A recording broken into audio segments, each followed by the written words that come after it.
Mac Miller is my favorite artist. This is strange because I seriously didn't like hip-hop for the longest time. It was only last year when I started to enjoy the genre so much. If you ask any of my close friends, they'll tell you how much I disliked 95% of the hip-hop I'd listened to. But then something just kinda clicked in my head. I had no idea why until just this year.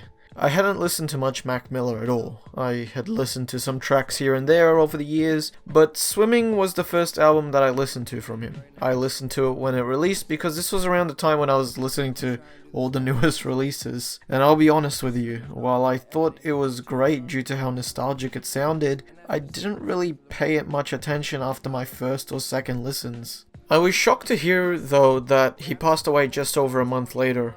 On September 7th, 2018, which was September 8th here in Australia, which was my birthday. So it was weird when I had friends over and we were having fun, but in the back of my head, I was just thinking about how Mac Miller died. It's not like I knew him, and I had only listened to one project from him just the month before. So why did it stay on my mind on a day I was meant to be enjoying? I didn't talk about it to anyone. I didn't really talk about Mac Miller at all, even with his death, because I found it extremely hard to talk about death. It wasn't always like this for me, but when my grandmother passed away a few years prior, I just found it extremely difficult to talk about individuals' deaths. Especially when it's someone you know or got to know. Like, it's much easier for me to say 5,000 people died due to an illness. We only see and hear a number, we don't feel the magnitude of those 5,000 people's deaths. And it kinda makes sense, since you don't know them, never formed a bond with them. That was the main reason I was scared to dive into Mac's discography, and that only solidified as a reason when a person I really respected passed away less than a year after Mac's death. That emotionally wrecked me, and still hurts me to this day. I didn't want to feel that all over again, but in 2020, Circles was released, and I really enjoyed that. It was emotional, passionate, hopeful even. From then, I went through his massive body of work slowly, from Faces, to watching movies with the sound off, to Good AM, to even the unreleased Balloonerism. This was when I started to enjoy hip-hop more and more. And what do you know, the more I went through his discography, the more I got attached to him. Especially this year when I hit my most recent mental low, and I finally re-listened to Swimming after not listening to it since its initial release, and it just kept growing on me more and more and more until it became close to my favorite album ever.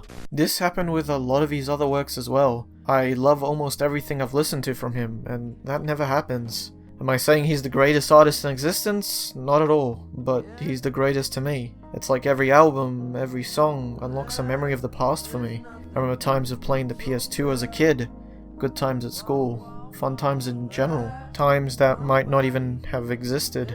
I feel overwhelming amounts of nostalgia, and it hasn't even been that long since I've listened to most of these albums or songs. Like, the songs from Swimming, like Come Back to Earth, or Self-Care, or Wings, or literally every track on the album, transports me to another time with Mac Miller as my host. He tells me his life stories through his lyricism, and I tell mine through his instrumentals. And this happens with most of his songs, from his jazz rap on Faces to his neo-soul style on The Divine Feminine. His versatility and evolution as an artist over just a decade is insane to me. One recent song that I found through his Larry Fisherman persona, doodling in the key of C sharp, transports me to this ethereal realm every time I listen to it. I really don't know how it makes me feel even still. Like, is it happiness, sadness? I have no idea. Nowadays, many nights are spent thinking about why his life was cut short. Many nights are spent thinking about what he would have created if he was still alive. I mean, he was only 26 years old and had already created an immense amount of music, most of which are amazing or masterpieces. This was all by his mid-20s as well, having songs and projects we've never even heard of, I'm sure.